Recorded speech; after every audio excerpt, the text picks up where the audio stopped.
a lot of DMs as well. They say that there are police officers out there, but they think the police officers are there to first of anything. But there's not someone that's physically making sure that is there at this time. If your name is not N to H or however they do it, like everybody's just going out, waking up early in the morning and going out there. So first of all, Spice, and I appreciate that question, and you have a point. I mean, there are some long lines, particularly that relates to food shopping versus at supermarkets and so on, and that is as a result of some of the restrictions imposed.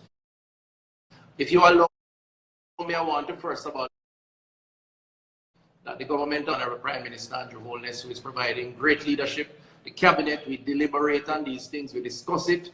The reality is that we have had an issue in St. Catherine with the coronavirus, where we had one institution with approximately 1,000 employees, most of whom are from St. Catherine, and there has been an outbreak within that organization.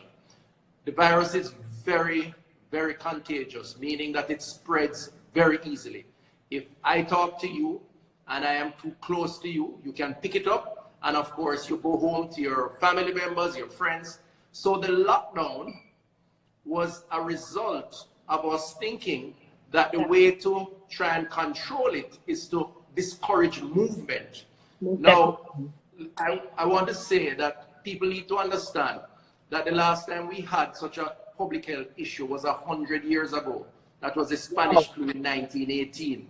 The world has never seen this. So we're learning as we go along. Right.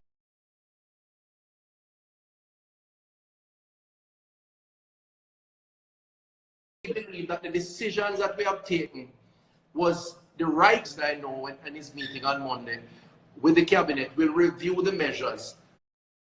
But we feel that if persons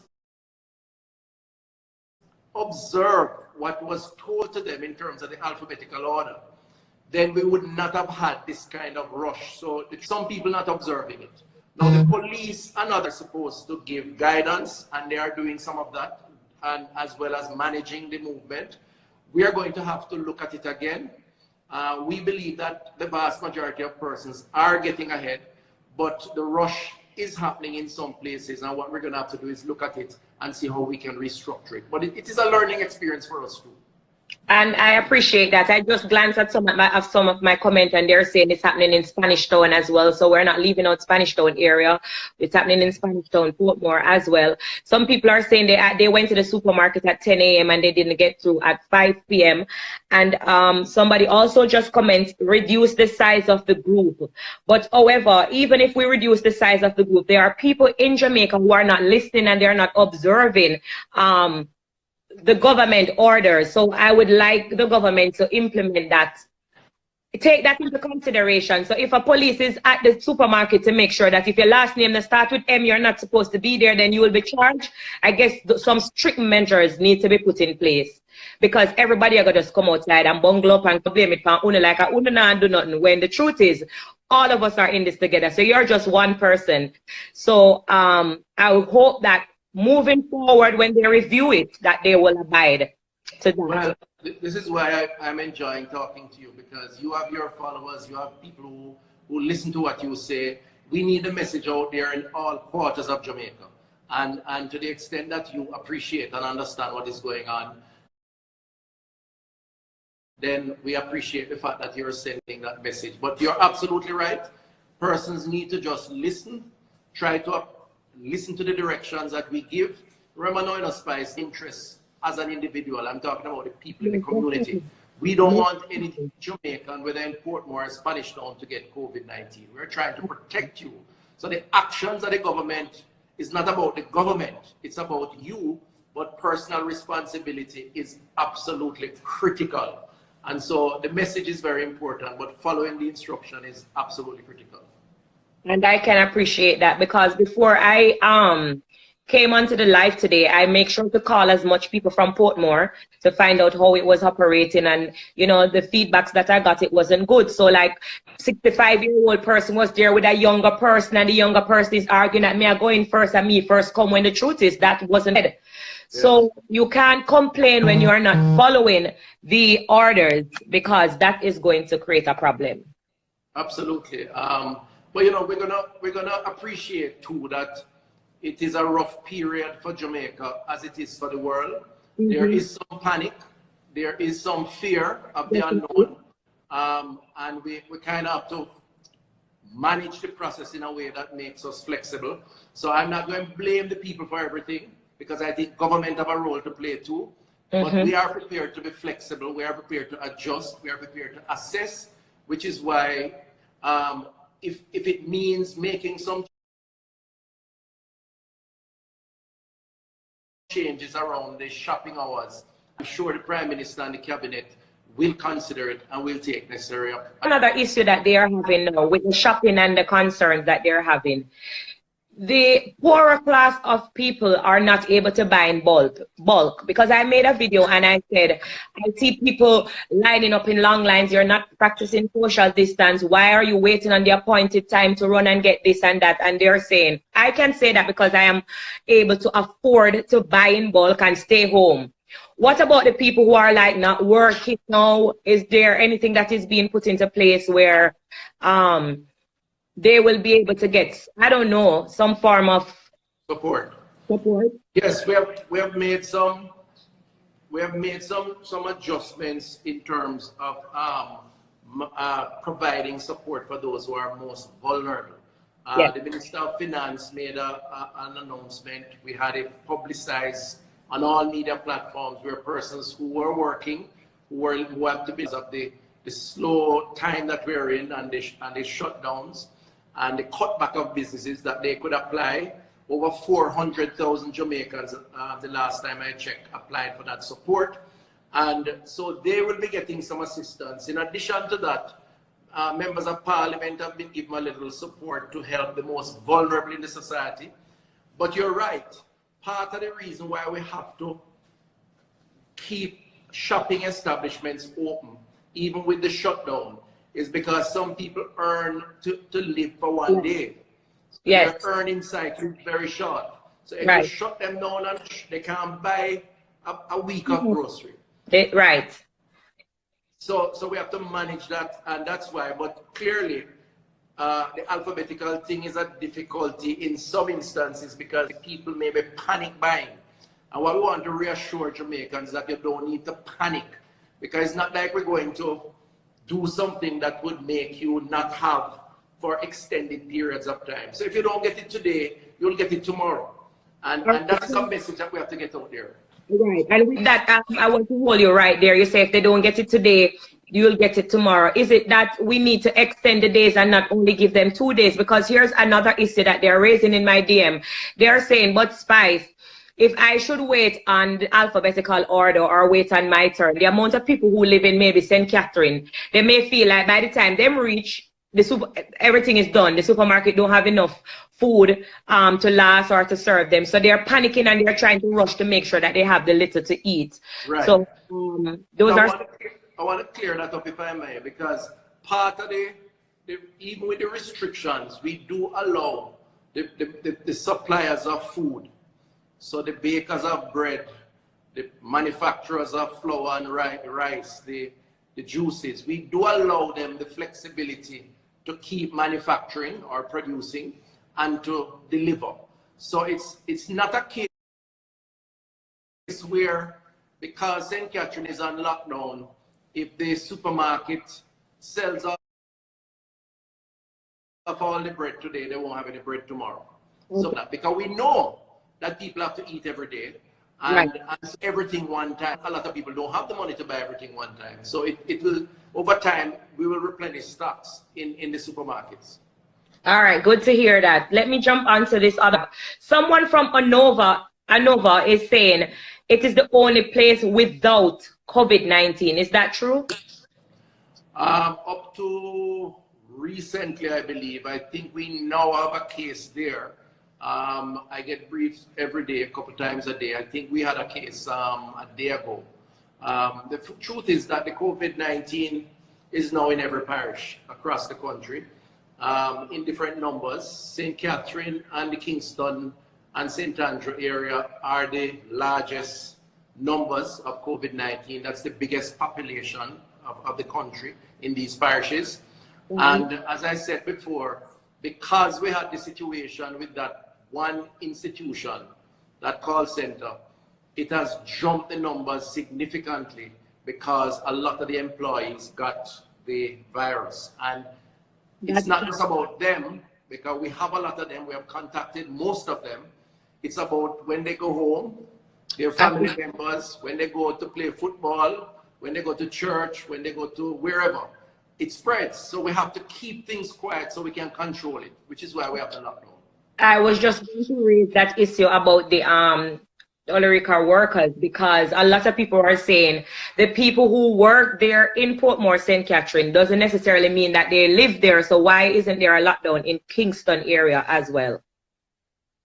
All right, good question, Spice. Good question. The vast majority are from St. Catherine.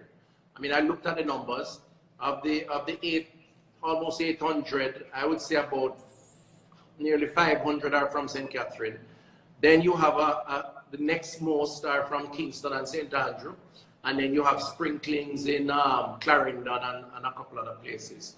So while we could have locked down the other places, again, our intention as a government is not to create disruption across the board unless it is absolutely necessary. So what we're doing with the public health officers is contact tracing those people in KC, but we felt it was so big in St. Catherine, we had to take that decision. Remember now, we had also done the same for 7 and 8 Mile Bull Bay, because that community we felt was exposed.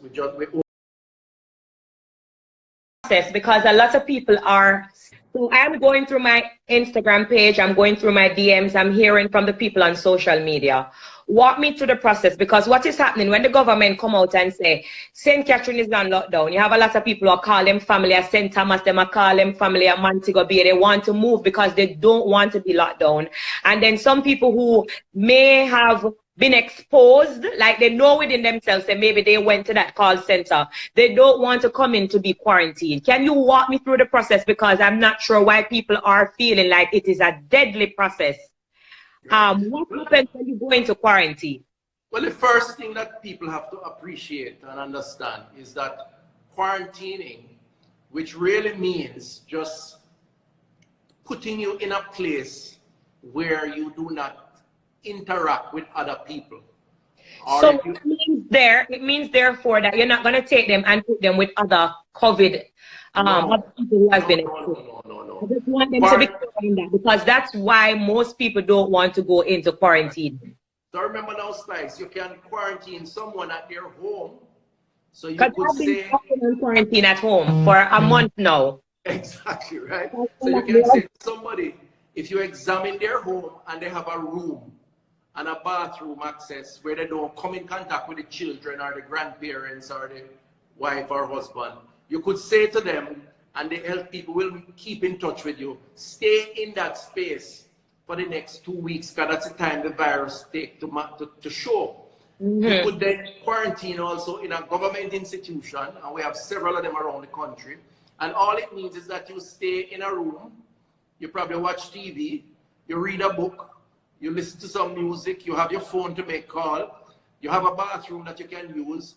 But the restriction, the major issue is that we don't want to expose you to others, because if you have the virus, the others will pick it up. So we're trying to protect you and protect others around you, your loved ones, your family members. And then we can also treat you if you have symptoms and signs, and then you move to isolation.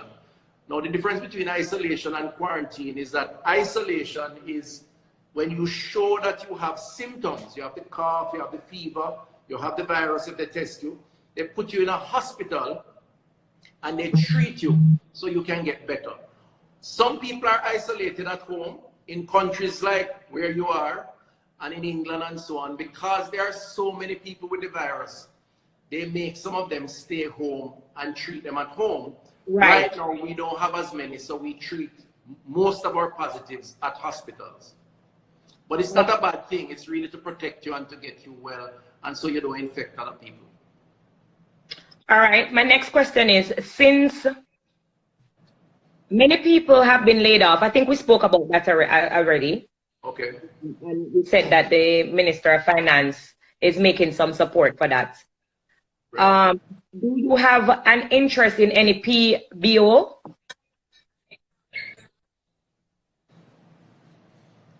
Oh, do I have an interest in BPO? All right. All right. So that question, that has been said, that I have some interest in a BPO. I am not shutting them down. First of all, let me just say I don't. I have no interest in any BPO business. And also, critically, the decision as it relates to the BPO space, I don't make those decisions on my own. This is a cabinet of Jamaica, government of Jamaica decision. All the decisions we take around COVID is discussed with the Prime Minister, who is the chairman, the cabinet of Jamaica, and then we make those announcements.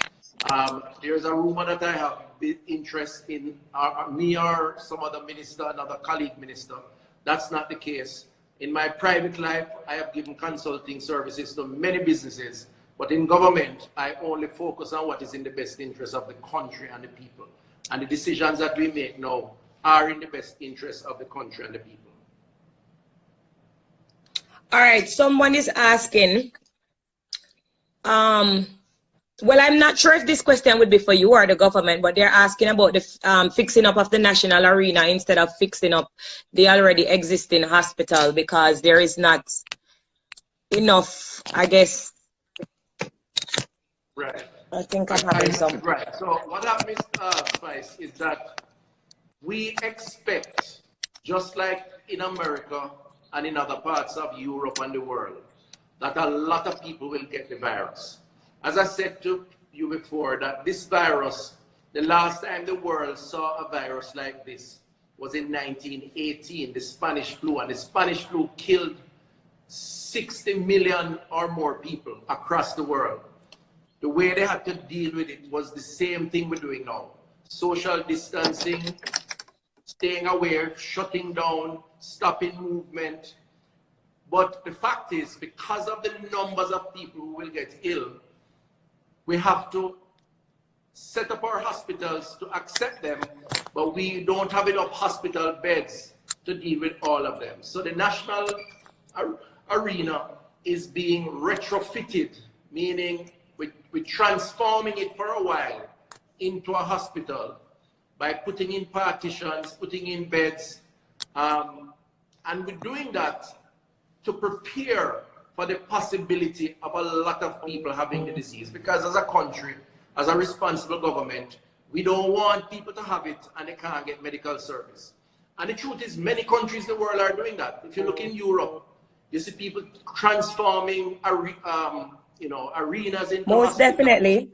They're doing all of that stuff, so that we're not the only people doing it, but we have to do it for our people, because we want to make sure that we are prepared just in case that we need it. And when it passes, we will we go back to normal as people would expect. Someone is asking, how many respirators does Jamaica have? All right, so we know we are just about 100 or a little over 100. That is a target that we had set for ourselves, because based on how we think the virus will spread and the number of people who will need hospitalization and those who will be serious to require a ventilator, we think that would be a sufficient amount, because different people will come at different times. Now, bear in mind, Spice, and I want to say that to Jamaicans and to your listeners, most people who get COVID won't need hospital. You know, next year this time, I believe COVID is going to be like the flu. There's likely to be a vaccine, and you get the vaccine just as how we used to get it. You build up your resistance. The population will have resistance because it's moving through the entire world. So you get it, you take medication, you get better. Even now, most people who get it don't need hospital, but those who need hospital, you're going to find a percentage of them that need it because it is severe. And those are the people we say who have, we describe it as comorbid condition, meaning their hypertension, diabetes, cardiovascular disease, cancers, and they're being treated for cancers. People over 65 whose immune system is weak. Those we call the vulnerable groups. So we have to try to protect them, because if they get it, which is why we say to the BPO call center, the young people who work in there, you may be good if you get the virus, but when you go home to grandmother and grandfather, it's going to be difficult for them because they are not as strong as you are, which is why we have to manage those people and have the hospital service ready for them.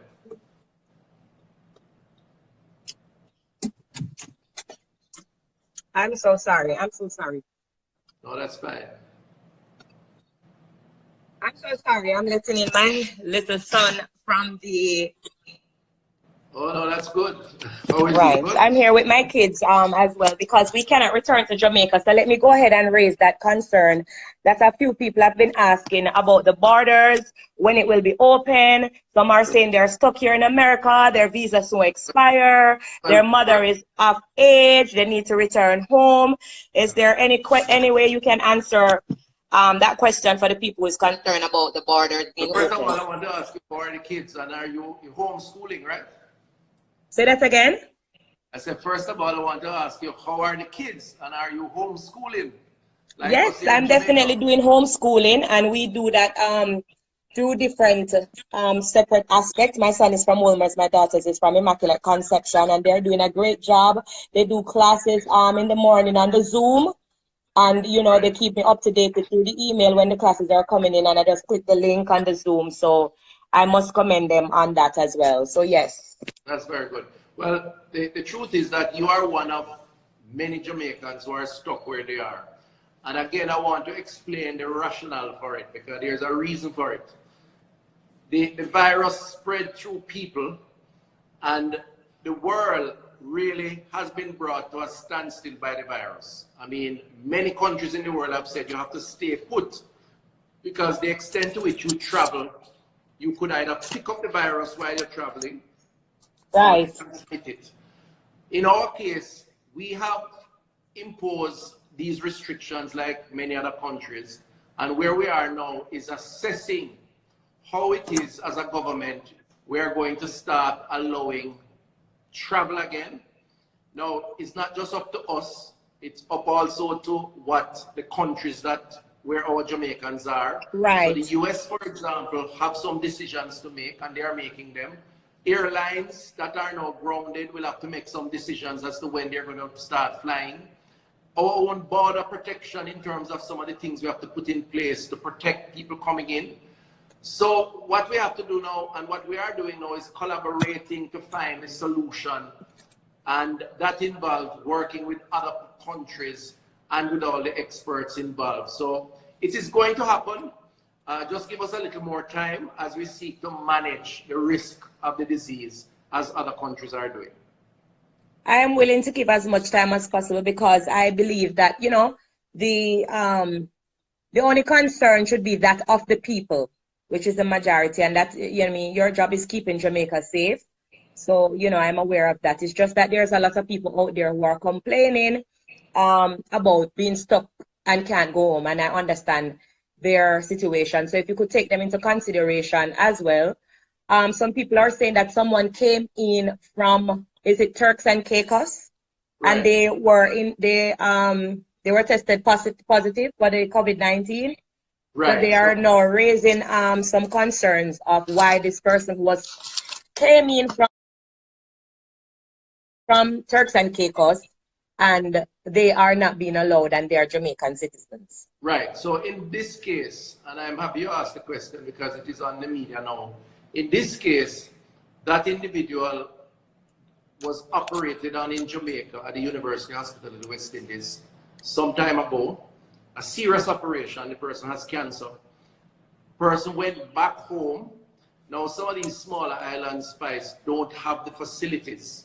They don't have the specialists, the surgeons, and so on, because they're small. They're like, 20, 30,000 population.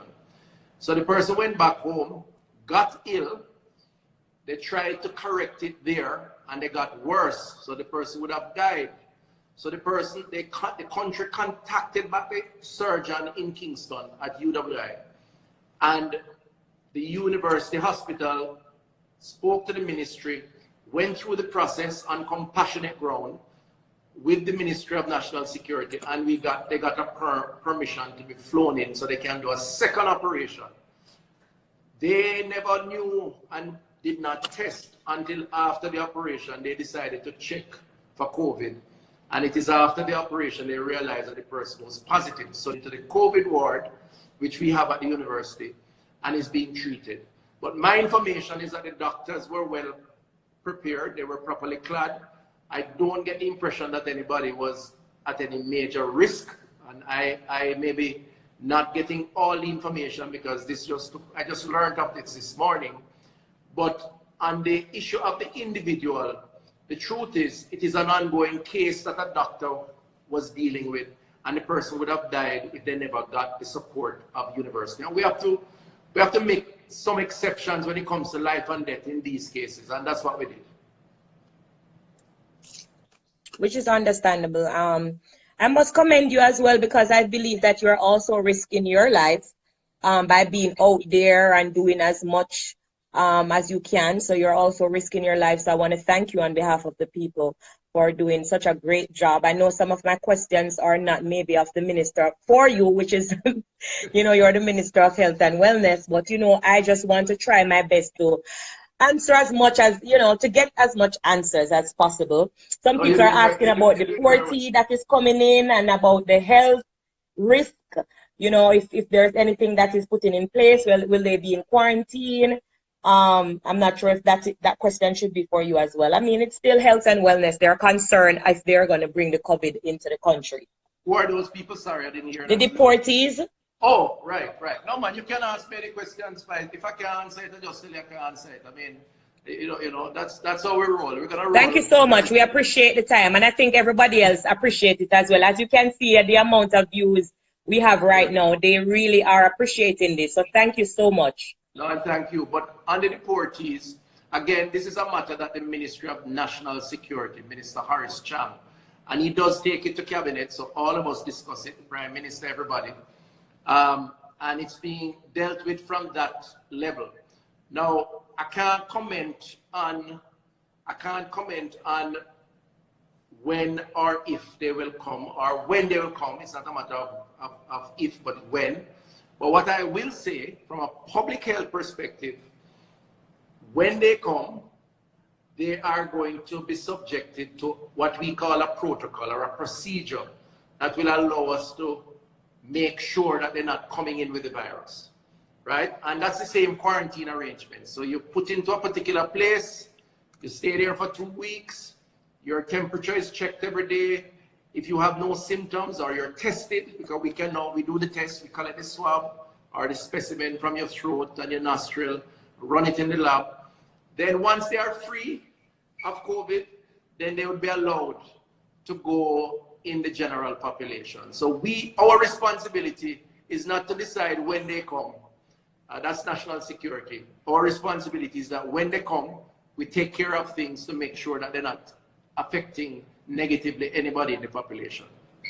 Right. I've been asking you a lot of questions because my DM is full. You can imagine the amount of people who are reaching out to me. Is there anything that I am missing that you want to elaborate on? Something that I probably never asked you that you want to get out to the general public? Well, you know, Spice, thanks for that. Before I go back into the question. I just want to use your platform, your celebrity status, your influence, the people that follow you and depend on you to give them advice. Right. To say that, firstly, this is not a disease that we should panic over, but we should be concerned about.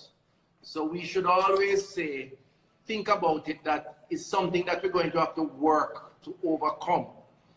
Everyone counts. All hands on deck. No individual, no group can solve the problem. And so it is so important that we remember the personal responsibility. And the message is always out there. It's about keeping your sanitization, hands, washing hands with soap, the sanitizers, and now is the time where you must do it every time you move and every time you touch something. So you buy a little stack and carry it with you. The social distancing, 6 feet apart. So you're in a group. You must understand that the virus is transmitted based on close contact. So deal with that. We can't, the police can't enforce that to the full. If you in yourself don't realize that you have that role to play, then you're going to make a mistake. Because as a society, we are a touchy-feely people, right? We love interacting. We love the vibes that we build when we're together. And that's not a bad thing. But now is the time to understand that we have to change that approach to solve the problem. So even a little hug up on the kiss, on the cheek, all of that has to change. That is good, and that shows friendliness and warmth. We can't do that now because no is not the time. Exactly. So we have to take a break from that. And then finally, when the government issues some advice about the lockdown or the curfew and so on, we don't do it to hurt people. We do it to actually protect people. Because we have seen, Spice, you have seen it, I'm sure, countries that are not managing it properly. And you have seen the body bags, the deaths, the devastation, the sadness. We don't want our grandmothers and grandfathers or parents. Not at all. So my advice to the population is that we're going to have to hunker down a little bit, work together, follow the instructions, be orderly. Sometimes we kind of get a little indisciplined as Jamaicans, you know that, right? Right. Get rid of the indiscipline this time around, and let us try and overcome this. But finally, and very importantly, I have no doubt that we're going to get back to normal and do very well as a people, because we're a strong people, and we can overcome and will overcome. I want to just correct something, by the way. There's no COVID in Hanover. Somebody just told me. I was thinking of another parish. So you're right. There's no COVID currently in Hanover. No COVID case. Okay, great. Because this person left a long message on my social media with her concern about Hanover. She said, if we can't lock down Hanover, nobody can come to Hanover.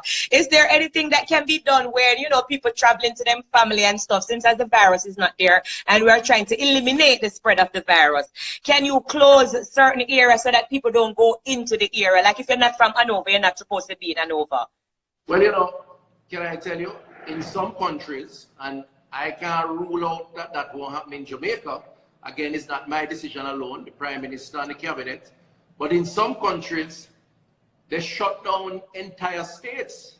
I mean, there are places that, in New York, places that were once very busy that they just shut down. So it's not impossible to say shut down the whole country for a while. But of course, we have to make provisions if the Prime Minister and the others were to do it. Because as we said earlier, people still have to eat and they can't shop for an entire week. But yes, we can shut down parishes just as we have done St. Catherine. So basically what we're saying is all persons in St. Catherine should not leave the parish of St. Catherine.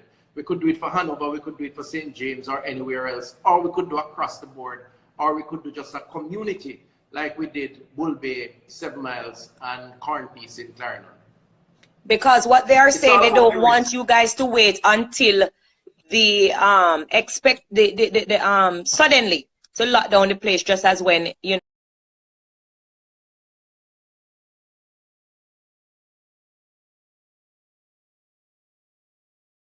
a person may reach to expose everybody.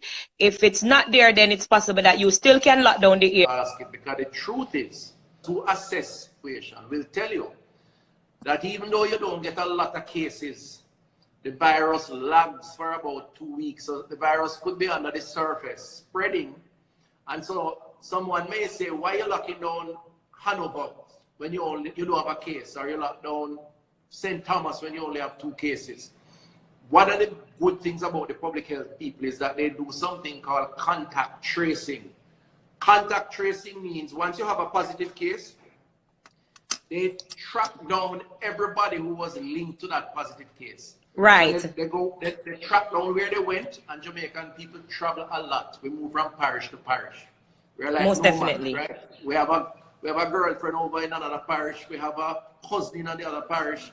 So someone who is positive, one of the things I've noticed is that when you contact trace all the people they have been in touch with, sometimes all 6 parishes them got to over the last week.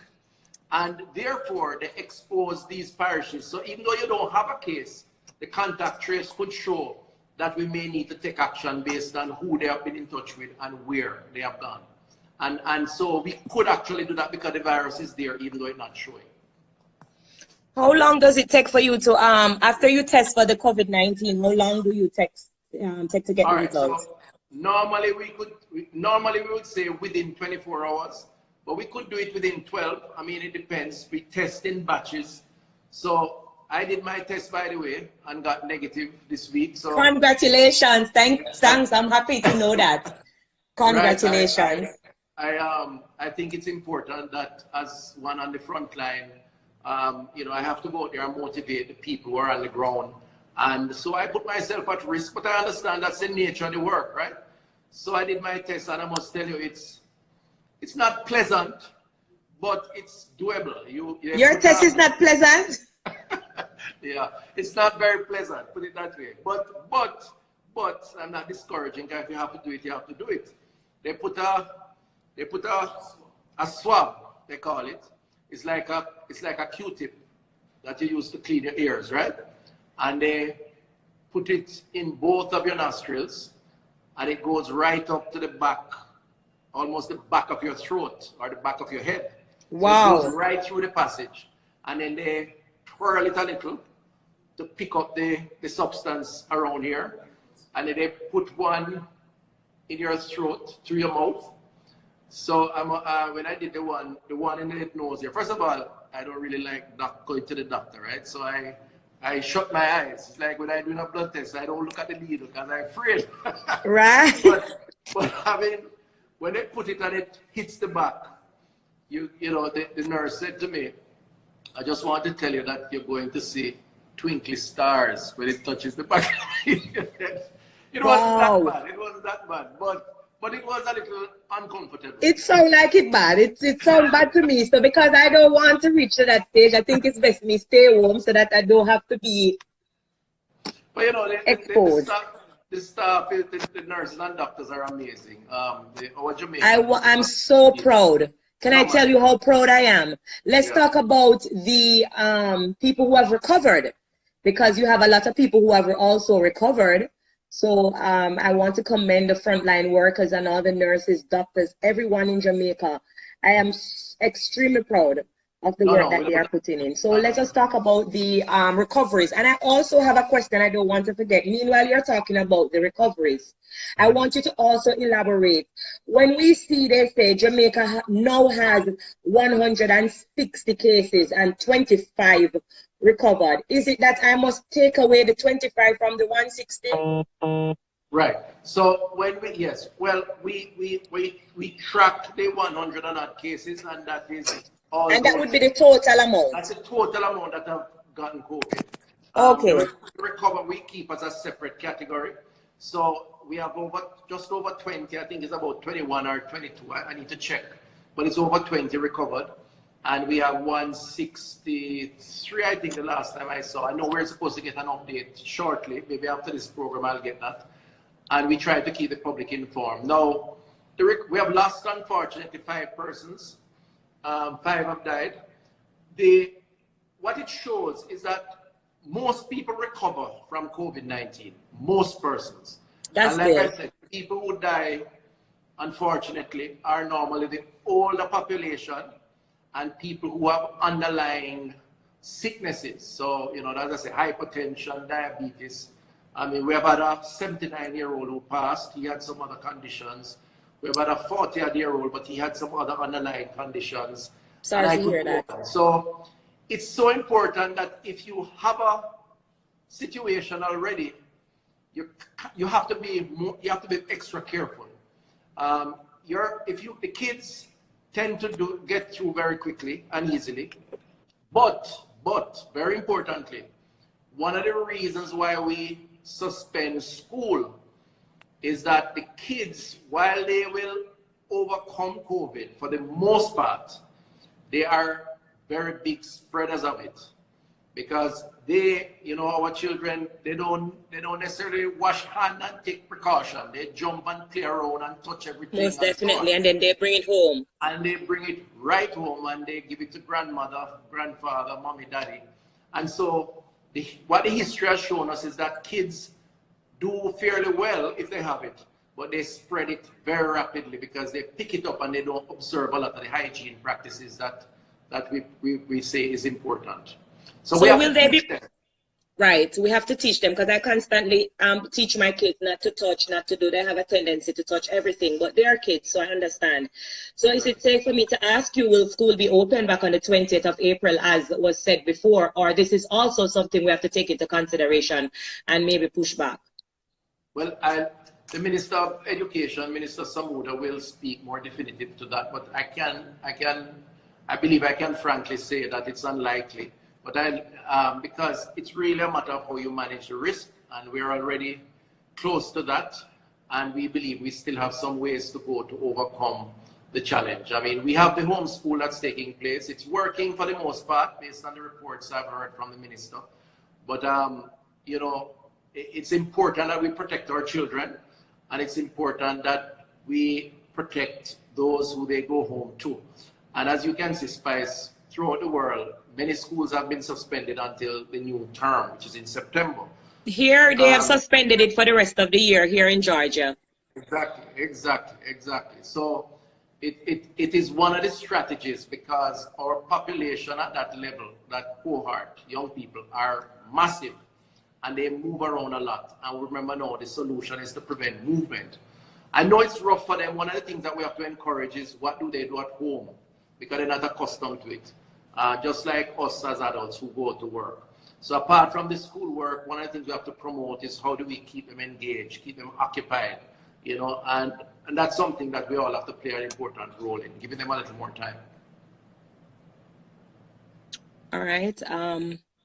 I think I've covered most things. I'm trying to read on social media now, because they're saying we're ignoring them and not answering questions. So if people within your office can help me as well to go through some of the questions that are coming up on our screen, it would be good for us to answer from the public. Okay. Someone in your office can also help. My son not going to school. Someone is asking if you can contract the COVID-19 virus twice. So if you catch it before, if you can catch it again. Right. So, you know, it's a new virus. They call it the novel coronavirus. It's from a family of viruses that have been around for a while. What is coming out is that there are countries now reporting that persons can catch it twice, but it's very rare. The world view is that if you get it, you have resistance to it, and you're unlikely to catch it in the immediate future. The studies are now still being done to decide whether or not you lose that resistance or immunity in a year or 2 years.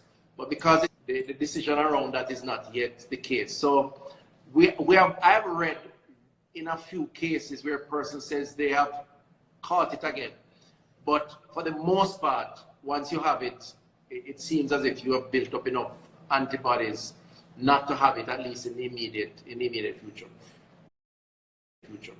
One of the things that I should mention too, Spice, is that once you have it, you have a system, and it doesn't have a relationship to how you feel.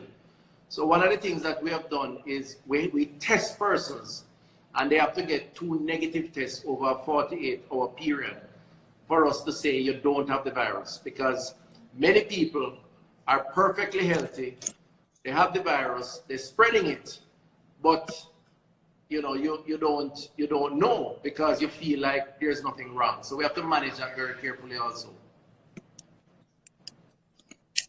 Good to know. Somebody's asking if it's true that there's a vaccine for this virus, because they heard that Cuba has a vaccine, and why can't Jamaica get that vaccine? Right. So there are many pharmaceutical companies, many countries that are working towards a vaccine, but the projection is that you probably won't see one for another year, maybe a year and a half, because vaccines are not easily made. You have to test them. They test them on lab rats, and then they eventually test them on humans and so on. So it takes a while. The drug in Cuba is seen by some as can help. We have looked at it, our expert group here. We have not recommended it at this particular point in time. It wasn't a drug that was made for COVID. It was for something else. And there are a couple of drugs out there that they say were for other reasons, but they think it works with COVID. And the medical team is looking and exploring whether or not those help. It has to go through a process, because we don't want to recommend drugs for people that makes them worse, right, or doesn't help them at all. So that's part of the challenge. But right now we have no known vaccine, but I know a lot of countries are working on it. A lot of lab techs are working on it, scientists. Good. They keep asking about these 17 people, if you have any update for the 17 people who was tested. Well, I don't know which 17. I mean, I think it's from the, from the workers? Oh, well, yesterday we announced. Puerto Rico. Yes, yesterday I think we announced 20, and I think about the majority of those, I don't know if it's 15 or 17, were from the call center. I will check again today. We have done lots of tests. I mean, we have probably about 300 tests that we're now looking at whether they are positive or negative, or samples, I should say, samples that we're testing. A number of those are the call centers. We have done. We did, I think, yesterday we did over 250 samples collected. We have made contact with all the workers of the call center, that now to quarantine a large percentage of them in an institution as part of managing the disease and the spread of it. And of course, we have to contact their family members, because we have over 60 positives, and we have to go to and see who they were interacting with. And then we have to test those persons also. It's a big job in our Spice. It really. I can imagine. I can only imagine. And you know, sometimes the country may not understand what is happening behind the scenes, and we don't want to burden them with it. But when we tell people to stay put, it's because it makes our job and the job of the medical team that much easier. Because when people move around, you can't find them. The other thing that I want to mention is that when people hear that someone is suspected, then the stigma, right? So for example, there's this controversy here now where we are being accused of allowing people to take public transportation to come to get tested. These are the same people who may be suspected of being positive and therefore could spread if they go into public transport. The truth is, we have offered to pick people up. We have sent the buses to pick them up. Some of the persons do not want the buses or the ministry people to pick them up because they don't want the stigma, because the community is very edgy I see some people typing that. I see some people typing there say, yes, that's true, that's true. So I guess they see the pickup going on. One of the things I want you to help me with is to help get people to understand that COVID is not your fault. COVID is a disease like any other disease. COVID is a virus that has to be dealt with, treated. It's just like dengue. It's just that it's new. Dengue killed almost 80 people last year in Jamaica. It hospitalized almost 1,500 people. The only difference is that COVID is new, so we're working towards addressing it. But people should not hate people or attack people or threaten people or burn down people because they have COVID. What they must do is help them to seek the cure, because guess what? Today for you, tomorrow for me. Because chances are, at some point in our lives, we could get it also. And it's so important to overcome the stigma issue. I really need as much help as possible, because sometimes people literally hide. They don't want you to talk to them. They don't want to come forward because they think if people know that they have it.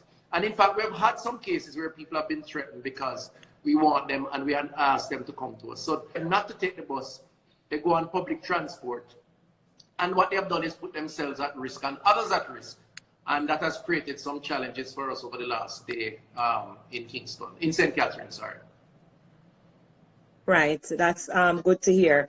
Are you able to elaborate on the 45 cruise ship people? I see a lot of people commenting about for us to speak on the people on the cruise ship.